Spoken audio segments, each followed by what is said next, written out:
La verdad. Miguel Rivadeneira, en la revista de opinión, Democracia. 8:06 en el territorio continental ecuatoriano, buscando la verdad en la revista de Opinión Democracia. Queremos saludar cordialmente a la ministra de Educación, María Brown. Lo hemos invitado a un diálogo para hablar de algunos temas vinculados, de manera especial hoy, afectados por este clima que ha profundizado la situación de la infraestructura educativa. ¿En qué condiciones están, ministra? Por un lado, por las acciones de recuperación de establecimientos educativos, ponerles a tono en el régimen costa, pero también la afectación por estas lluvias que deja de lado el normal funcionamiento no solo del periodo escolar, sino también el acceso a la infraestructura. Muy buen día, ministra Brown. Buenos días, Miguel. Buenos días a todos quienes nos acompañan en esta mañana. Efectivamente, uno de los factores elementales que se han estado trabajando desde el año pasado en esta administración es la recuperación de la infraestructura educativa. Y hablo de recuperación, Miguel, porque como hemos tenido la oportunidad de conversar contigo en otras ocasiones, el sistema educativo tenía una infraestructura muy debilitada, muy golpeada por la falta de presupuesto asignado a infraestructura, a mantenimiento, a equipamiento, un deterioro que no solamente fue provocado por la pandemia, sino incluso en algunos casos por varios años más. Y esto implicó que parte del programa de reactivación del sistema educativo, además del retorno a la presencialidad, que era esencial y urgente por todas las razones que pues ahora son de dominio público y que ahora que los estudiantes han vuelto a las aulas se pueden constatar los rezagos educativos, la falta de desarrollo de habilidades socioemocionales. Esta otra emergencia, esta otra parte de la educación, que es la infraestructura que habilita que los estudiantes estén en sitios seguros y dignos, es también de primordial importancia. En ese sentido, se hizo el diagnóstico de la infraestructura educativa el año pasado, publicando unidad por unidad educativa el estado de esa infraestructura, llegando a una cuantificación de los daños de aproximadamente $700 millones. El presidente de la República ha respaldado la educación, ha dado prioridad a este sector y por lo tanto este año ya estamos interviniendo y llegaremos a invertir más de $200 millones solamente en el 2022. Ya están en marcha muchas obras que ya inclusive algunas de ellas hemos empezado a entregar y forman parte de este gran programa de intervención de la infraestructura educativa y el equipamiento a nivel nacional. En el primer año de la administración se logró intervenir el 42% de todas las escuelas y colegios fiscales del país, 5.200 instituciones educativas intervenidas en un año en intervenciones de distinta envergadura, de intervenciones correctivas hasta intervenciones integrales. Estas intervenciones han sido posibles no solamente por el esfuerzo del gobierno nacional, sino también por el apoyo y la gran colaboración entre la comunidad, los gobiernos autónomos descentralizados y actores privados. Desde el presupuesto fiscal, Miguel, hemos ya visto cómo esa reactivación de obras que fueron ofrecidas y algunas de ellas iniciaron en el año 2015 y se han mantenido suspendidas, son al menos en este año se están reactivando 23 obras que quedaron inconclusas. Estas son obras que iniciaron en administraciones anteriores. La mayoría de ellas han estado paralizadas al menos 4 años y hemos primero organizado y arreglado aquellas deudas pendientes y litigios por precisamente el falta de pago, por temas contractuales que tenían que arreglarse para reactivar estas obras, y estamos retomando todas estas obras en este año 2022. Algunas de estas ya fueron retomadas en el año 2021. Hemos entregado las 2 primeras, las que tenían mayor porcentaje de avance, que son la Nicolás Infante Díaz en Palenque, en Los Ríos, y la unidad educativa UNASUR en el Distrito Metropolitano de Quito, que también tenía una falta de pago y problemas legales que impedían que los estudiantes accedan al predio pese a estar prácticamente terminado. Y entregaremos hasta el final del año al menos, Miguel, 9 más de estas infraestructuras y habremos reiniciado todas ellas. Y además hemos también iniciado obras de infraestructura cuyos planos habían sido contratados, habían sido pagados, los terrenos habían sido ubicados, las familias conocían del proyecto y sin embargo estos no se habían cumplido. Estas son 7 instituciones educativas cuyas obras iniciaron en diciembre del año pasado y entregaremos hasta noviembre de este año en Pedro Moncayo, en Cayambe, en Guaranda, en Quevedo. Y esto se suma a los mantenimientos integrales a nivel nacional, no solamente es en la Sierra Amazonía o en la costa, sino todas estas intervenciones se dan a nivel nacional. Ahora vemos el invierno un poco más recrudecido en la sierra, pero recordemos que hace unas pocas semanas veíamos flujos de lluvia muy fuertes en la costa, sobre todo en algunas de las provincias como Santa Elena, Los Ríos, Guayas, y esto también tiene que ser atendido. El sistema educativo debe estar en constante mantenimiento para que justamente el deterioro nunca llegue al estado que hoy día hemos tenido que enfrentar y que ya estamos dando solución con este 42% de infraestructura educativa con mantenimiento ya entregadas. Ministra, esos 200 millones previstos para este año,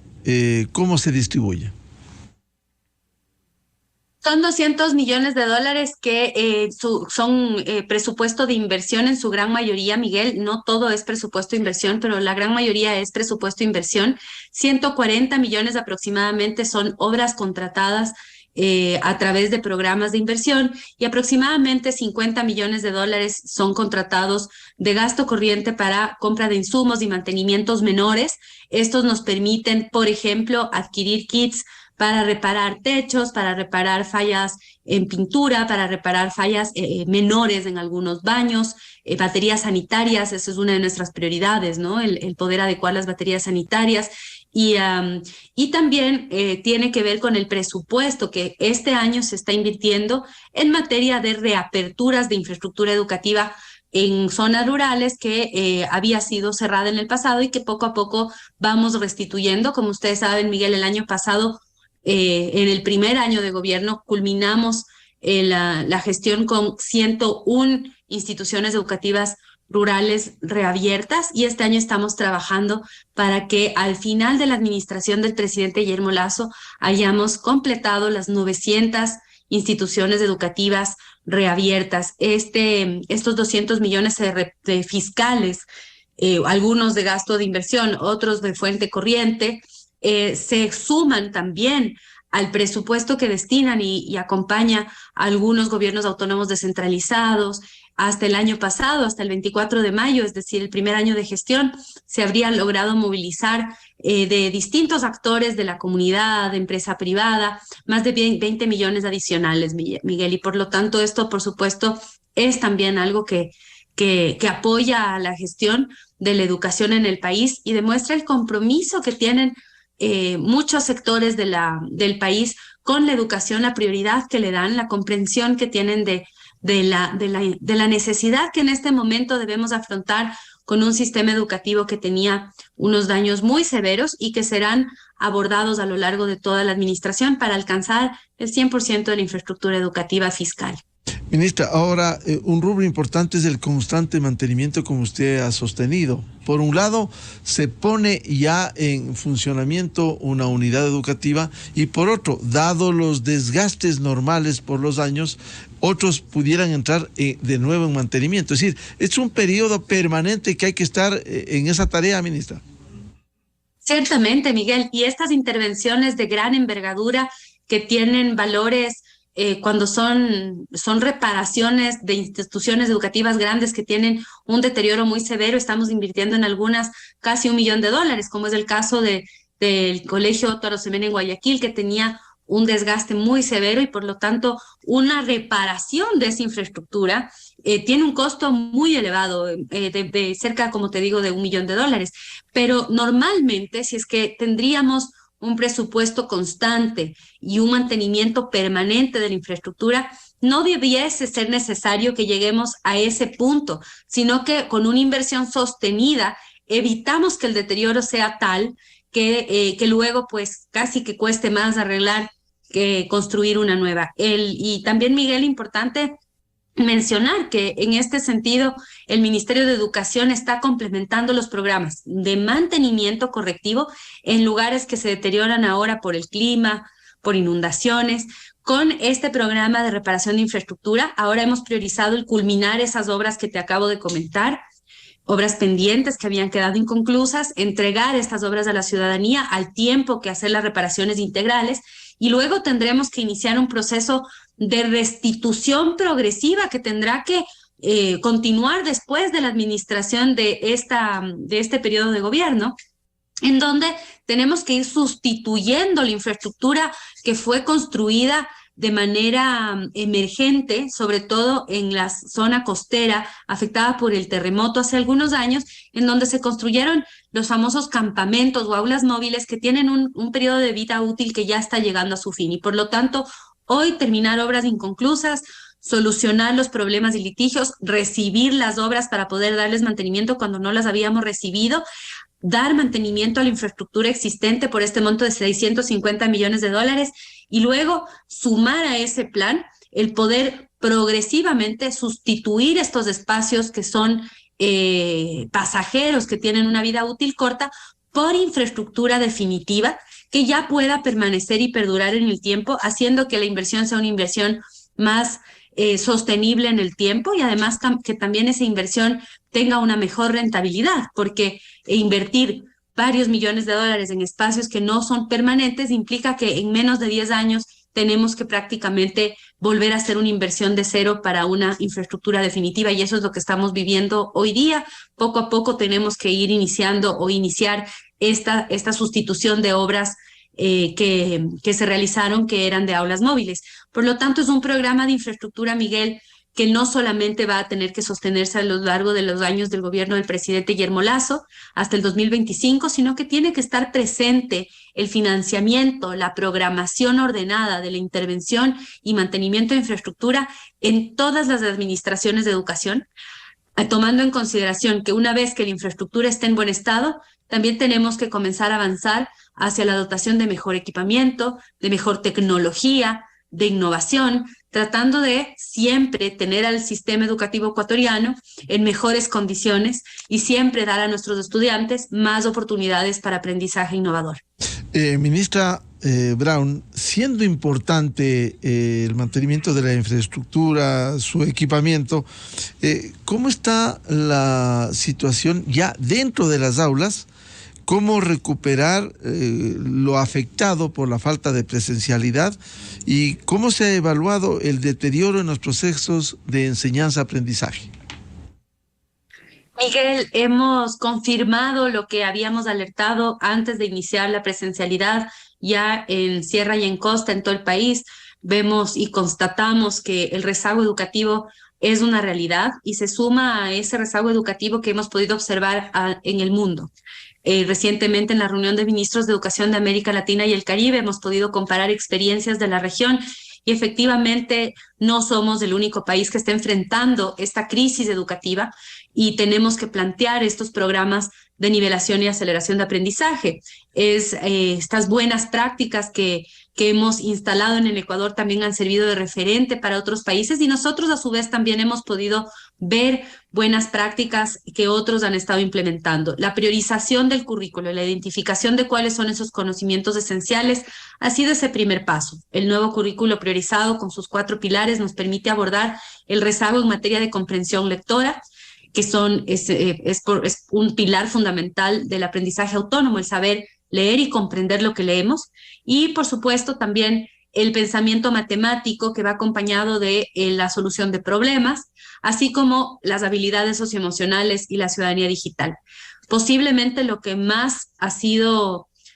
una novedad o se ha puesto ahora en evidencia, pese a que habíamos alertado que esta era una posibilidad, era la enorme afectación, y ahora vemos ese resultado, la enorme afectación que la falta de presencialidad tuvo en el comportamiento de los niños y jóvenes, en la capacidad que ellos desarrollan para interactuar con otros, aprender a resolver conflictos de manera pacífica. Esta interacción en los más grandes también se traduce en un comportamiento de convivencia de convivencia adecuada, en donde no recurramos jamás al bullying o a la violencia, cuando no hemos tenido la práctica y ese entrenamiento que el constante relacionamiento con otros nos provee en esos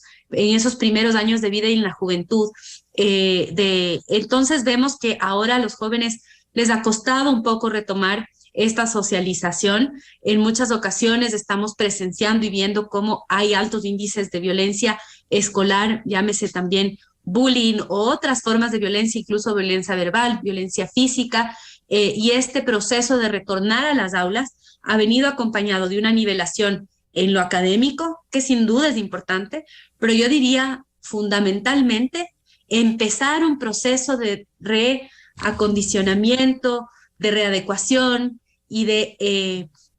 un ejercicio de desarrollo de habilidades socioemocionales que nos permitan abordar estos incrementos en los índices de violencia intraescolar y también en los índices de depresión, de ansiedad, de estrés que ha provocado a los estudiantes esta falta de práctica de la socialización. Hemos podido ser testigos que la mayoría de los casos más graves de problemas de depresión, de ansiedad, de estrés, efectivamente han sucedido en las edades de niños y jóvenes que ahora están entrando en la adolescencia, que cuando inició la pandemia todavía no empezaba en este proceso, y precisamente estos 2 años en donde este desarrollo cognitivo que va acompañado de este desarrollo socioemocional se da, no habían tenido este contacto y ahora vemos, pues, Miguel, ese resultado. Y por lo tanto, este regreso a clases ha sido, creo, un momento que nos ha abierto los ojos, que hemos podido mirar una realidad en las instituciones educativas, que vemos ya de primera mano las familias y la comunidad el impacto que ha tenido esa falta de presencialidad. Tal vez la estimábamos, pero una vez que la hemos podido constatar con el retorno a la presencialidad, hemos dimensionado su magnitud como ciudadanos, como comunidad, y ahora pues todos debemos sumar ese esfuerzo para acompañar a nuestros niños y jóvenes en este proceso de reintegrarse a la presencialidad y de poco a poco ir adquiriendo estas habilidades que durante la pandemia no pudieron desarrollarse de manera adecuada. Pero es un ejercicio que ya ha iniciado y estamos muy optimistas, porque una vez que ya estamos la gran mayoría en las aulas de manera presencial, esto nos permite trabajar sobre todos estos aspectos de la afectación de la pandemia de una manera más integral. A propósito de lo que señala la ministra de Educación, María Braun, ¿hay indicadores también en medio de este ambiente de violencia, de suicidios, el tema de los abusos a estudiantes, incluyendo abusos sexuales? ¿Cero tolerancia a estos temas? Cero tolerancia a la violencia, los protocolos están claros, hemos estado haciendo procesos de socialización también para la prevención, porque no solamente, Miguel, es cómo actuamos una vez que se detecta un caso de violencia, que también es definitivamente importante, tener claridad de cómo debemos proceder, cómo actuar, pero también trabajar para prevenir que estos casos sucedan. Y esto no es algo que solamente puede solucionarse dentro del sistema educativo. El trabajar por una sociedad menos violenta, por una sociedad que rechace la violencia de forma tajante, es también algo que debe tratarse en la familia, en la comunidad, en los espacios públicos, en institución educativa, sin lugar a dudas, pero que este ambiente y que la sociedad en su conjunto estemos en un trabajo articulado y en un consenso respecto a que no podemos hacernos de la vista gorda cuando vemos que existe un comportamiento violento, xenofóbico, de violencia sexual, por ejemplo. Y allí, Miguel, sí, hemos podido observar a lo largo de la pandemia, yo les había comentado la gran preocupación de que habíamos dejado de detectar casos de violencia intrafamiliar que se detectaban en el sistema educativo, porque al no haber la presencialidad, los estudiantes que normalmente denunciaban algún tipo de problemas intrafamiliares y violencia intrafamiliar en la institución educativa y luego estos pues eran derivados a las instancias competentes, no lo hacían con la facilidad, la frecuencia que se hacía previo a la pandemia. Y ahora con el retorno a la presencialidad vemos nuevamente cómo los casos de denuncia de violencia intrafamiliar que se detectan por las instituciones educativas, pero que suceden fuera de las instituciones educativas ha vuelto a incrementar. Esto quiere decir que el sistema está nuevamente detectando casos de violencia intrafamiliar y atendiéndolos, pero a su vez, con el regreso a la presencialidad, vemos que estos casos de violencia que puedan suceder dentro de la institución educativa también se empiezan a evidenciar, como son también los casos de acoso escolar o bullying, así como otras formas de violencia que debemos trabajar por rechazarlos y evitarlos, no solamente desde la educación, sino en toda la sociedad. Están absolutamente claros los protocolos que debieran administrarse y lo que usted bien señalaba, ministra, la prevención a fin de que no se llegue a estos abusos. Los protocolos son sumamente claros, Miguel, han sido socializados a nivel nacional. Y muchos de estos protocolos fueron ajustados hace algunos años ya. Estamos hablando del año 2019, por ejemplo, inició el proceso participativo de revisión y actualización de los protocolos de violencia sexual en los entornos educativos. Estos protocolos actualizados fueron construidos participativamente y en este ejercicio participativo estuvieron otras instancias del gobierno, el Ejecutivo sin lugar a dudas, pero también estuvo la Fiscalía y otros entes que tienen, la DINAPEM, por ejemplo, que tienen un vínculo con la garantía de la seguridad y de la integridad de los estudiantes. Y por lo tanto, estos pasaron por un proceso de socialización de 2 años y ahora que hemos retornado a la presencialidad, los docentes y profesionales de consejería estudiantil conocen cuáles son esos protocolos de actuación que siempre pueden ser perfectibles. Y recordemos también, Miguel, que los protocolos de actuación nos dicen cómo derivar, qué hacer, cómo atender, a dónde debemos recurrir, cuál es el camino y el mecanismo para la denuncia y luego la atención. Pero también a esto debemos complementarle este trabajo sobre con qué actitud, con qué calidez y cuál sería también el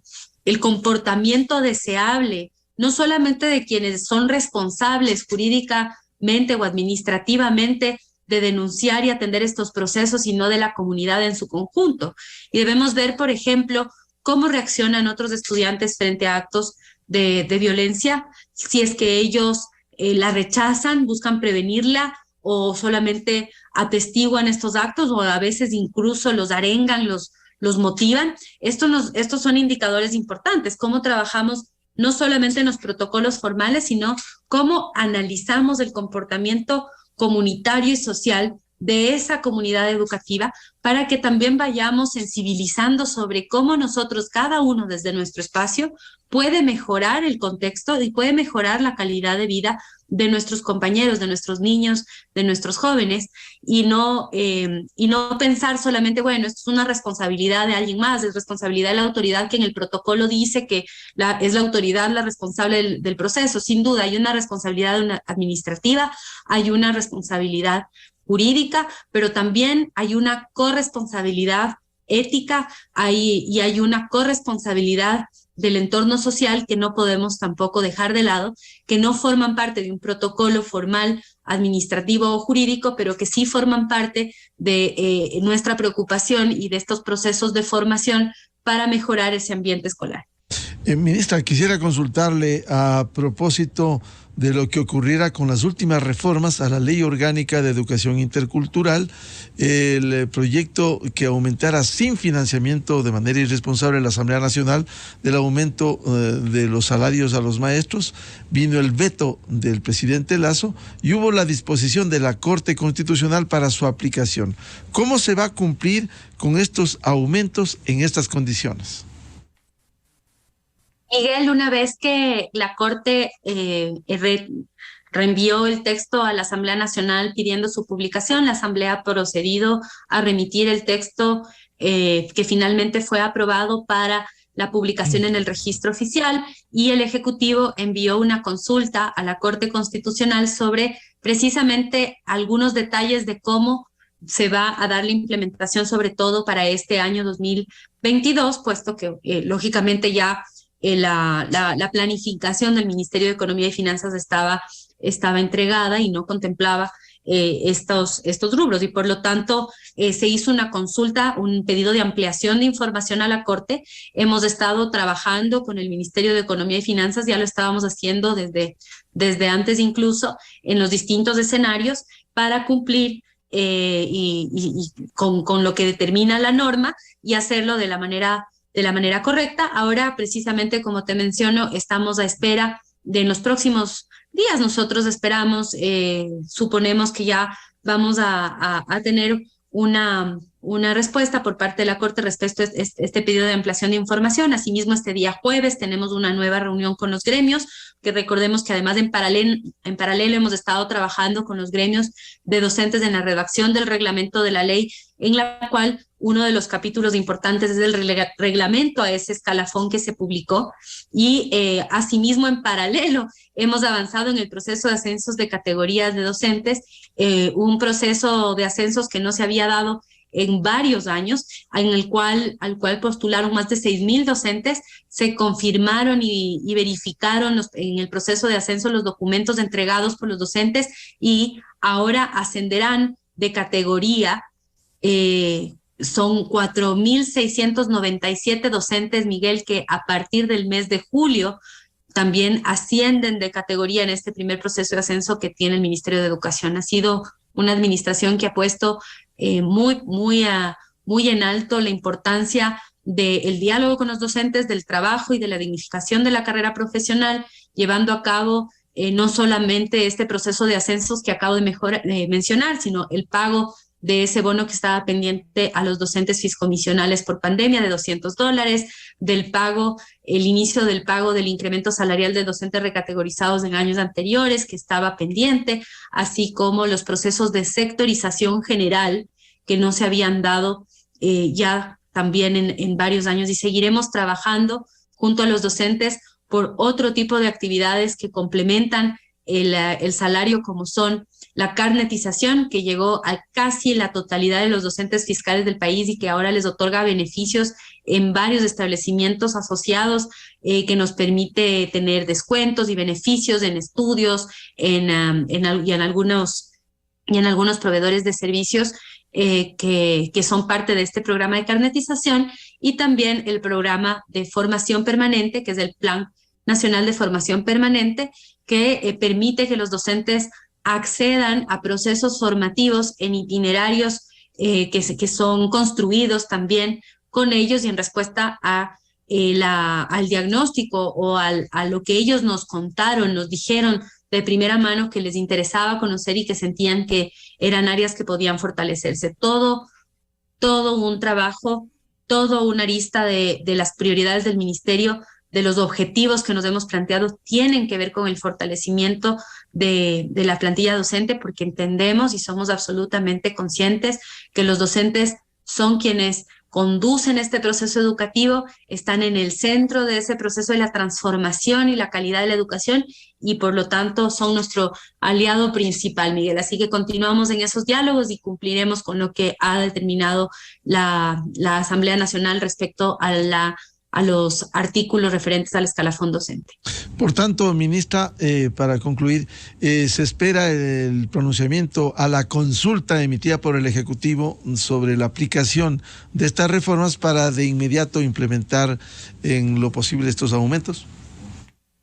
Así es, y los plazos también para que esto se cumpla. Una vez la Corte se pronuncie, empiezan a correr, son 90 días. Una vez que la Corte se pronuncie para empezar la implementación, con los matices que pueda o las luces que nos pueda dar la Corte adicionales a los que ya están en el fallo. Y por lo tanto, Miguel, estamos muy próximos a que tengamos todos los detalles de cómo esta ley reformada en los artículos referentes al reglamento se van a implementar. Bien, como siempre, muchas gracias. La atención a la ministra de Educación, María Braun, para hablar de estos temas vinculados al sector educativo ecuatoriano tan importante para el desarrollo del país. Muchas gracias, María, su atención a la revista de Opinión Democracia. Muchísimas gracias a ustedes, Miguel, también. Que tengan un feliz día. Muy amable. 8:35 minutos en el territorio continental ecuatoriano, buscando la verdad. Vamos a hacer una pausa publicitaria y tenemos previsto diálogo con Roberto Isurieta, analista político académico internacional a propósito de la Cumbre de las Américas en Los Ángeles, California, desde este miércoles formalmente. Miguel Rivadeneira en la revista de Opinión Democracia. Inicio de espacio promocional y publicitario.